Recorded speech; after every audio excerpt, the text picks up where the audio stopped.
Thank you. I want to thank the organizers for the opportunity to participate in this meeting and particularly in this panel session. So what I want to do today is talk a little bit about, I think, this question that many of us in the field have been thinking a lot about, which is how do we get from studies in laboratory animals to start to have an effect on quality and hopefully quantity of life for people in the real world. And I think there are lots of approaches that people are taking. We've heard about some of them already. And so I want to talk about two of them that we've been thinking about and starting to make some progress on in my lab. And the first one is really, I think, probably the most common approach that we see people in the field thinking about, and that is to find a specific disease indication where we think that the biology of aging is likely to intersect and have an impact, and then ask the question, do the interventions that we know can slow the aging process in laboratory animals, do they have a positive impact on that specific indication? And the one I want to talk about is one that we don't really think much about in the field. I'm not quite sure, still haven't really figured out why we think about all aspects of medicine in one bucket except for the mouth, right? Dentistry, it's a completely different bucket.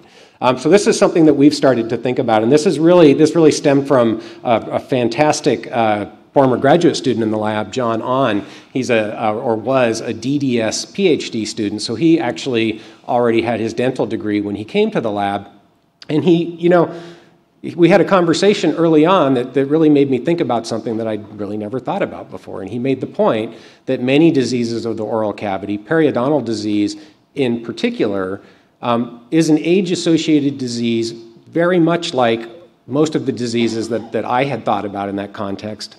Alzheimer's disease, cancer, heart disease, kidney disease, diabetes.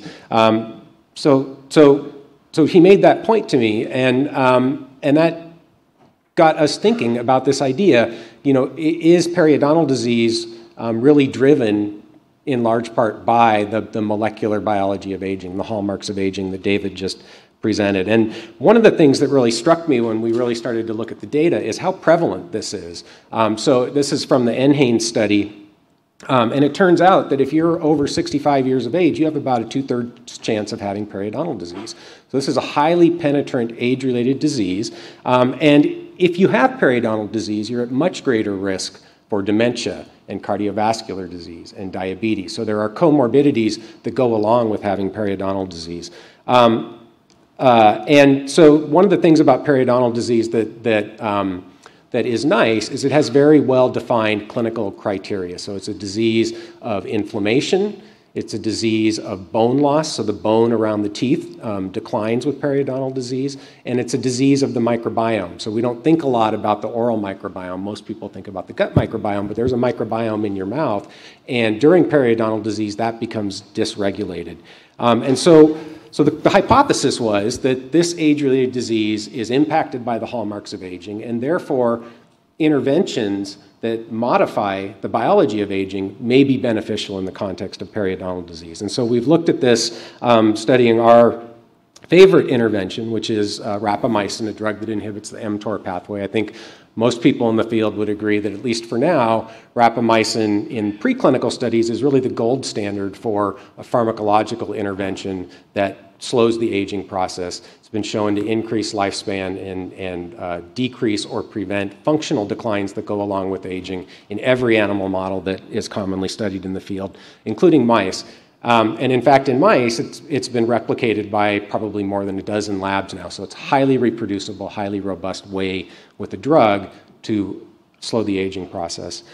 So we asked whether this could have an effect on periodontal disease in mice. The first thing that we did was to show that we could study periodontal disease in mice, and we've published one paper documenting that indeed, with age in mice, just like in people, there's an increase in inflammation and a loss of the periodontal bone around the teeth. What's mostly unpublished is that rapamycin appears over a fairly short window to actually reverse the clinical criteria for periodontal disease that I mentioned. So in an 8-week treatment period, starting in old mice, we can see reversal of periodontal bone loss. We can actually see new bone growing in the mouths of the mice if we take micro CT scans of them before and after treatment. It suppresses the increase in inflammatory signaling that we see in both the gums and the periodontal bone, and it actually appears to shift the oral microbiome at least partway back to something that looks, in an old mouse, to something that looks like the oral microbiome of a young mouse. So at least for these three measures of periodontal disease, it really seems to be the case that this intervention, this longevity intervention, is having the expected effect on disease progression in mice. So is it a good aging indication? And you know, I'm not a drug developer. I've never done an FDA trial, so I'm not really qualified to answer that question. But it seems to me that it might be. So as I've already mentioned, this is a disease that's important. It's highly penetrant in the elderly population. People who have it are at increased risk for other age-related diseases, and there's really no way to reverse periodontal disease at this time, so there is no effective treatment. And importantly, it's pretty easy for a dentist to measure. So we have quantitative things that we can look at to assess whether we're impacting periodontal disease, and that's things like pocket depth, oral inflammation, and bone levels by X-ray. So it seems to me that there may be a potential here for periodontal disease to serve as an indication where we can start to test some of these interventions that we think might be affecting the biology of aging and start to get some of these things into the clinic. Okay, so that's the first one. Now I'm going to switch gears completely and stop talking so much about people and start talking about dogs. So again, the question is, how do we start to get these interventions out of the laboratory and into the real world? And so I think that companion or pet dogs are a very powerful opportunity to do exactly that. And this guy here is actually one of my dogs. His name is Dobby. So this is part of a project that we call the Dog Aging Project. My colleague Daniel Promislow at the University of Washington is co-director of the project, along with our Chief Veterinary Officer, Kate Creevy at Texas A&M. And there are really two aspects to this project. The first is a longitudinal study of aging. This will be a study of more than 10,000 dogs to really try to understand what are the genetic and environmental factors that influence healthy aging in pet dogs. I'm not going to talk at all about that right now, but if anybody's interested, I'll be happy to talk your ear off about it later. What I am going to talk about, though, is the possibility that pet dogs can be used or can serve as a way to test interventions that we think modulate the biology of aging in a clinical setting. And so we're starting to do that with our first intervention trial with rapamycin, the same drug that I already mentioned. So first of all, why dogs? I think there are lots of good reasons. These are just a few of them. But really importantly, dogs age very much like we do. They get all of the same age-related diseases that we do. They're age-related in dogs. We know a lot about geriatrics in dogs because veterinarians have gotten good at treating older dogs. And importantly, because dogs age about 7 to 10 times faster than we do, with an intervention study, if it's started in middle age, we can know the answer in a reasonable time frame, in 3 to 5 years. So that's a really powerful way to actually start to test some of these interventions outside of the lab in a reasonable time frame. Dogs also have a genetic and phenotypic diversity that is similar to, if not greater than humans. Importantly, though, they share our environment, and that's something that we really can't capture in a laboratory study. There's just really no way to capture that environmental complexity in a mouse living in a cage in a mouse facility. Another thing, though, that I think is really important to think about is the impact that a study like this, if successful, can have on the perception of the field among the general public. I think many of us in the field sort of live in an echo chamber, and we get that aging, it has a biology and it's modifiable. I think among the scientific community, when we get outside of the geroscience group, there's still some skepticism as to whether it's really possible to modify the biology of aging. I was at dinner with a pretty well-known cancer researcher not too long ago, and he was very skeptical of the idea that aging had a biology. So I think that we have some work to do to communicate that outside of our own crowd, and particularly to the general public. And I think if we're successful at slowing aging in dogs, that could have a big impact on really getting that message out more broadly. And in fact, all of the owners who participate in our studies are true citizen scientists.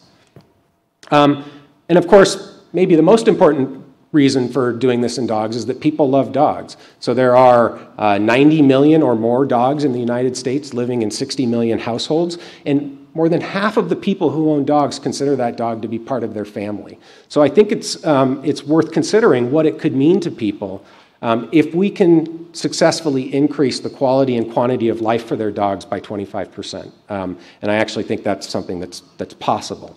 So I'll just give you a brief update on what we've done so far. So we're doing this trial of rapamycin in aging dogs. It's called Triad because every clinical trial apparently needs a name.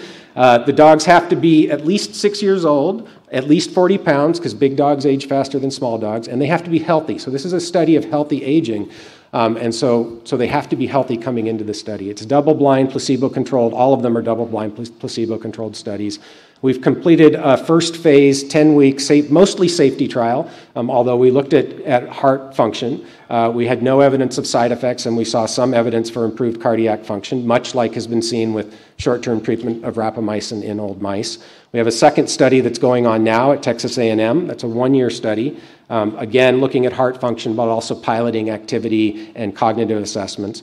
And then phase 3, which is really the study to answer the question, does rapamycin slow aging in dogs, will be enrolling very soon. So both the longitudinal study and this phase 3 clinical trial were recently funded by NIA, so thank you very much to NIA.